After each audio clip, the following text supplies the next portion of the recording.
Boa tarde, minha gente! Estamos começando o programa Tarde Boa. Eu sou o William Teixeira, você que já me acompanha aqui na TV Evangelizar, na Noite de Louvor, no programa Eu Tenho Fé, Hora do Associado, com alegria. Estamos começando esse novo programa, estreamos no dia de ontem, vai ser uma alegria estar com você aqui na TV Evangelizar. E no programa de hoje nós vamos falar sobre dois temas. Todas as quartas-feiras nós teremos um quadro onde nós vamos falar sobre o autismo. Sim, vamos falar sobre esse tema tão importante para todos nós, tão importante para as famílias do Brasil. E vamos também falar sobre esporte, minha gente. Quem que gosta de esporte aí? Está no ar o programa Tarde Boa. Roda a vinheta!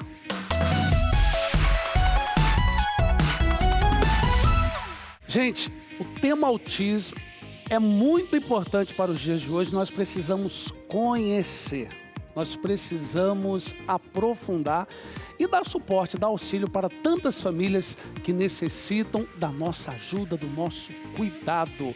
E vamos também falar sobre esporte. Então fique conosco, eu quero acolher você em todo o Brasil, você que nos acompanha lá em Belém do Pará, pelo canal aberto, o canal 50, mas você que nos acompanha aqui em Curitiba pelo canal 16. Todas as quartas-feiras, então, nós vamos falar sobre esse tema. Mas, para abrir esse quadro e nós falarmos sobre o autismo, nós vamos acompanhar esse VT. Roda o VT, equipe. O que é transtorno do espectro autista? Você sabe o que é o TEA? O TEA, transtorno do espectro autista, é o termo usado para diferentes transtornos do neurodesenvolvimento infantil, que tem como características marcantes as dificuldades na interação social, comunicação, comportamentos repetitivos, interesses restritos e alterações sensoriais. Esse termo foi adotado para substituir todas as subdivisões que existiam para esses transtornos. Desde então, não existem mais síndrome de Asperger, transtorno global ou invasivo de desenvolvimento. Todos esses transtornos agora são conhecidos como TEA. Segundo o Centro de Controle e Prevenção de Doenças dos Estados Unidos, 1 a cada 68 crianças são diagnosticadas com TEA. Esse número significativo de diagnósticos fez com que a Organização das Nações Unidas classificasse o distúrbio como uma questão de saúde pública mundial. Nesse primeiro momento, nós vamos entender um pouco sobre esse distúrbio do neurodesenvolvimento. E quem vai conversar conosco é o Dr. Paulo Liberalesso. Ele que é médico do Departamento de Neurologia Infantil do Hospital Pequeno Príncipe e pós-graduado em Neurofisiologia e mestre em Neurociências. Também é doutor em distúrbios da comunicação humana. E nós vamos conhecer e conversar um pouco mais com o doutor. Olá, doutor. Boa tarde. Seja bem-vindo, doutor Paulo. Obrigado, William. Obrigado pelo convite. Vai ser um prazer estar nesse momento aqui com você, para a gente poder entender melhor esse tema, que é um tema tão contemporâneo e tão relevante para as nossas crianças, para os nossos jovens e para os nossos adultos. Doutor, esses dias eu me deparava com uma tia, ela muito assustada, ela ali desesperada, porque tinha descoberto que o seu sobrinho tinha um autismo, né? E naquele primeiro momento a pessoa fica assustada. Então, para quem está acompanhando agora, quem não sabe nada sobre o tema, o que é autismo? Eu vou começar desmistificando uma coisa, William, que eu acho super importante, né? O diagnóstico do autismo hoje ele está muito banalizado no Brasil e no mundo inteiro. Muitas pessoas imaginam que o transtorno do espectro do autismo ele seja um jeito diferente de ser. E na verdade não, o transtorno do espectro do autismo é um transtorno neuropsiquiátrico, é um dos transtornos neuropsiquiátricos mais graves que a gente tem, porque muito frequentemente ele está relacionado à incapacidade, né? A incapacidade de gerenciar a sua própria vida. Então nós estamos falando de uma quantidade enorme de crianças pequenas que uma vez diagnosticadas com transtorno do espectro do autismo, eles vão ser dependentes de cuidados de terceiros durante a vida inteira. Então é importante que a gente desmistifique essa história de que o autismo é uma coisa ok, que é só um jeito diferente de ser. Não, ele é um transtorno neuropsiquiátrico, é uma condição potencialmente muito grave e que pode trazer repercussões, e na maior parte das vezes é o que acontece durante a vida inteira. Transtorno do espectro do autismo, como vocês colocaram na vinheta, ele é um transtorno do neurodesenvolvimento. O que significa isso? Ele é um transtorno cujas manifestações clínicas, elas se instalam, elas se manifestam na criança desde muito jovem. Ou seja, a criança, ela nasce autista, né? Na sua imensa maioria, o transtorno do espectro do autismo, ele é uma condição de natureza genética. Às vezes herdada, às vezes não, mas é uma condição de natureza genética. Então, o indivíduo, ele nasce autista. Habitualmente, a gente costuma entender que o autismo é um problema de comportamento humano. Ou seja, a criança autista, o jovem autista, o adulto autista, ele tem uma dificuldade na aquisição dos comportamentos, né?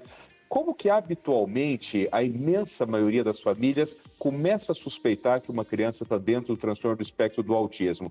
E isso é muito importante, pessoal. É muito importante porque às vezes a gente tem aquela ideia que cada criança tem seu tempo, né? E a criança está com um enorme atraso da fala e às vezes procura um médico, procura um especialista e ouve essa frase. Não, a senhora fique tranquila porque cada criança tem o seu tempo.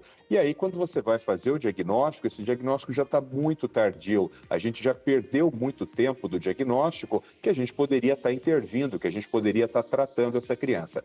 Então, normalmente, a primeira coisa que as famílias percebem é um atraso da fala. Por quê? Porque a fala é um comportamento e o transtorno do espectro do autismo é um transtorno que muda o comportamento do indivíduo. Então é aquela criança que está chegando ali com 1 ano e meio e já deveria estar falando de 10 a 20 palavras, ela não fala nenhuma palavra. É aquela criança que está chegando com 2 anos e deveria estar falando de 100 a 150, 180 palavras e não está falando nenhuma palavra.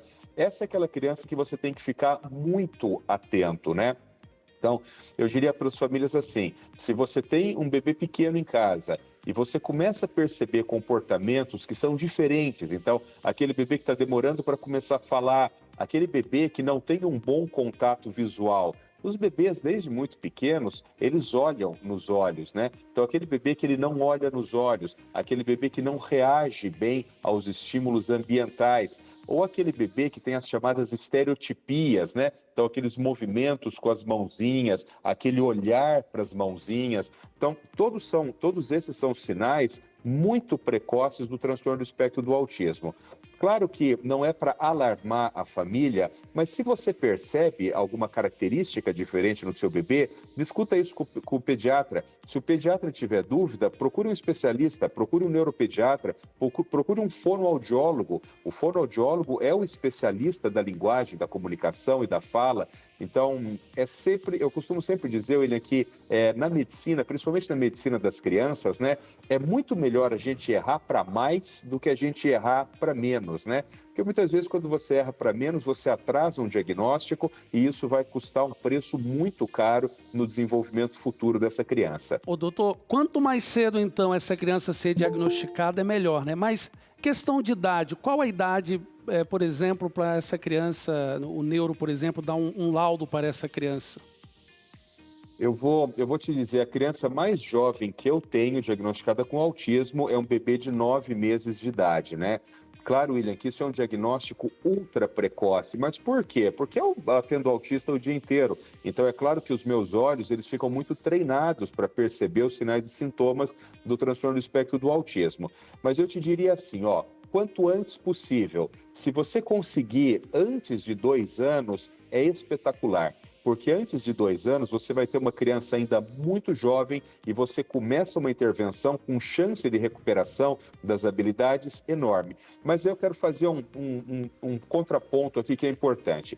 Quando a gente fala de intervenção no transtorno do espectro do autismo, não é tão importante o diagnóstico. Por quê? Porque quando a gente fala numa intervenção, a intervenção independe do diagnóstico. Perceba que se um bebê, por exemplo, ele tem um atraso da fala porque ele tem transtorno do espectro do autismo, ou se ele tem um atraso da fala porque ele tem uma deficiência intelectual, o importante não é o nome que a gente vai dar para o transtorno da criança. O importante é que a gente perceba que há um atraso do desenvolvimento. Porque uma vez que você percebeu que há um atraso do desenvolvimento, você institui uma terapia, você institui uma intervenção para aquele comportamento. Você entende que a natureza do comportamento, né, o porquê exatamente que aquele comportamento está em déficit, isso é menos importante. O importante é que você perceba que há um problema do desenvolvimento. Havendo um problema do desenvolvimento, a gente começa uma estimulação precoce. Nem que você vá dar o diagnóstico mais velho, quando a criança tiver 2 anos, 2 anos e meio, 3. O importante é não deixar passar o atraso do desenvolvimento. Essa frase, William, cada criança tem seu tempo, né? Todas as vezes que eu estou dando aula em congresso, eu sempre bato muito duro nisso. Nós não podemos aceitar essa frase. Não é verdade que cada criança tem seu tempo. A verdade é que existe um tempo correto para o desenvolvimento e existe um tempo errado para o desenvolvimento. Então, a partir do momento que a sua criança começa a se deslocar do momento correto para o momento errado, é exatamente nessa hora que o médico tem que perceber isso e encaminhar para uma intervenção. Eu digo, é sempre melhor errar para mais. Você encaminha uma criança precocemente para a intervenção. Essa criança começa, por exemplo, a fazer uma fonoaudiologia, uma terapia ocupacional, começa a fazer uma intervenção baseada na análise do comportamento. Passam-se ali 1, 2, 3 anos, vamos dizer que você não perceba mais atraso nenhum nessa criança. O nome do diagnóstico era irrelevante, o nome do transtorno era irrelevante. O problema é que a questão é que a criança saiu de um momento em que ela tinha atraso e esse atraso foi resolvido. Então, o mais importante do que a gente pensar no diagnóstico é a gente perceber o mais precoce possível o atraso do desenvolvimento neuropsicomotor. Doutor Paulo, toda quarta-feira nós teremos esse quadro dentro do programa, né? Então eu quero aqui abrir para o senhor, caso o senhor queira participar, eu teria aqui várias perguntas para fazer para o senhor. Já está convidado sobre níveis de suporte, que está um pouco banalizado, é leve, é médio, enfim. Mas eu quero aqui, em rede nacional, agradecer o senhor, porque o senhor também é o neuro do meu filho, Gabriel Teixeira. Olha, né? Aí. E foi o senhor que nos ajudou no diagnóstico, né, o ano passado, num momento assim de muitas dúvidas, de muitos especialistas, tem, não tem. E numa conversa com o senhor ali, no atendimento, o senhor atendeu meu filho, diagnosticou, ele tem também altas habilidades. E o senhor ali foi, digamos assim, um divisor de águas, digamos assim, para minha família, para minha esposa, para nos ajudar. Amém. E até então eu fiz questão de ter esse quadro dentro do programa, porque eu percebo aí a luta de tantas mães, de tantos pais atípicos. Então fica aqui o meu agradecimento. Muito obrigado. William, quem agradece sou eu. Eu agradeço em nome de toda a comunidade autista pelo serviço que vocês estão prestando para a nossa comunidade. Você vivencia o transtorno do espectro do autismo, você tem uma noção do tamanho da dificuldade que é a gente ter uma criança autista dentro de casa. É um desafio enorme. Então, na verdade, eu é que agradeço que vocês possam estar veiculando tanta informação de boa qualidade aqui no programa. Doutor Paulo, muito obrigado. Boa tarde. Amém. Boa tarde. É isso aí, gente. Um tema tão importante para todos nós e toda quarta-feira, aqui no programa Tarde Boa, nós vamos poder aprofundar, nós vamos poder dar suporte, auxílio para tantas mães, tantos pais que sofrem, que carregam esse fardo. Então, o programa Tarde Boa, aqui na TV Evangelizar também quer ser esse meio de informação de qualidade. Mas agora nós vamos para o Boletim de Notícias. Roda aí, minha gente! Boa tarde, William. Eu tenho boas notícias para o Tarde Boa. Entre elas está a prorrogação da matrícula para os interessados em uma vaga no SISU. O estudante tem até o dia 3, a próxima segunda-feira, para se candidatar a uma vaga nacional. O prazo foi ampliado pelo MEC depois do atraso da divulgação da lista de aprovados, que deveria ter sido no domingo, dia 27, e somente foi divulgado na segunda-feira. O Ministério da Educação ainda não divulgou as novas datas das próximas etapas do processo de seleção. Nessa primeira edição do ano, o programa ofertou 261.779 vagas para 6.851 cursos de graduação em 124 instituições públicas de ensino superior no país. E quando o assunto é economia, nada melhor do que poder abastecer a casa com um preço bom. Curitiba tem o melhor índice de preços da cesta básica, conforme os dados do DIEESE. Conforme o último levantamento, publicado em janeiro deste ano, Aracaju, a capital do Sergipe, tinha a cesta básica mais em conta entre as capitais. Mas a Prefeitura de Curitiba fez o levantamento dos mesmos itens comprados nos armazéns da família e sacolões da família, que apontou uma redução de 13% a menos no valor de R$ 479,97. Para os cinéfilos de plantão, a Semana do Cinema de 2025 já tem data marcada. Com os ingressos a R$ 10, a promoção começa a valer a partir do dia 6 de fevereiro e vai até o dia 12 em todo o país. É válida em todos os horários e sessões das redes participantes, incluindo os finais de semana. Ficam de fora apenas as pré-estreias e sessões especiais. Redes como a IMAX, UCI, Cinépolis, Cinemark confirmaram a participação. Para quem aí quer se atualizar com os filmes que estão concorrendo ao Oscar, essa é a oportunidade. Volto com você, William. É o seguinte, nós precisamos fazer um breve intervalo, mas fique conosco. No próximo bloco, vamos falar sobre esporte. Quem gosta de esporte aí, minha gente? Futebol, vôlei, basquete, handebol, enfim. Fique conosco, vamos para um breve intervalo e voltamos já.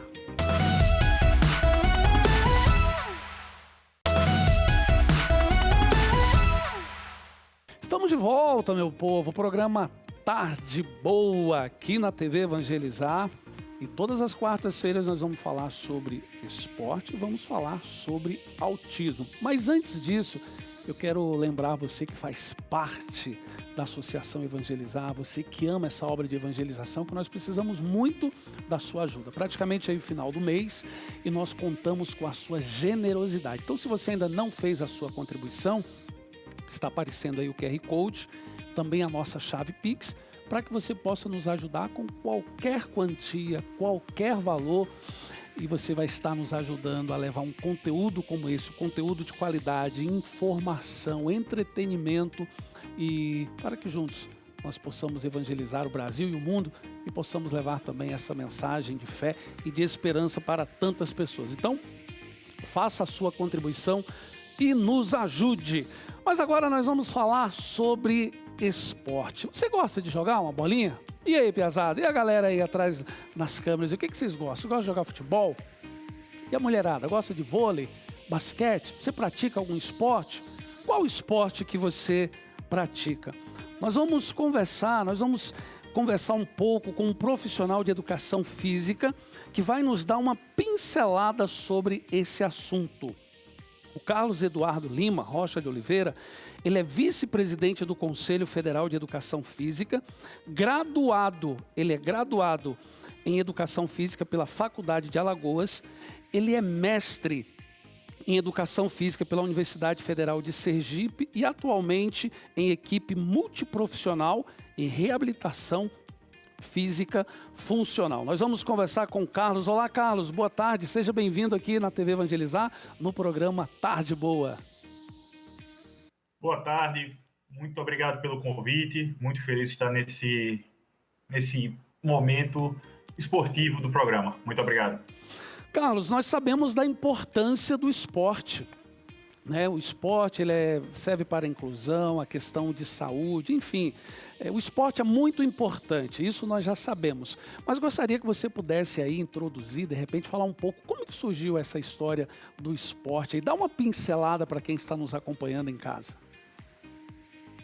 Bom, existem relatos do esporte já há 2.700 anos antes de Cristo, onde as pessoas precisavam correr, lutar. Então já existem relatos dessa corrida pela caça, da luta, pela sobrevivência, ou da luta, entre aspas, esportiva, a luta por diversão. E temos a história lá da Grécia Antiga, da Roma Antiga, Coliseus, gladiadores. Então, eram modalidades esportivas. Então, o esporte sempre fez parte da vivência humana.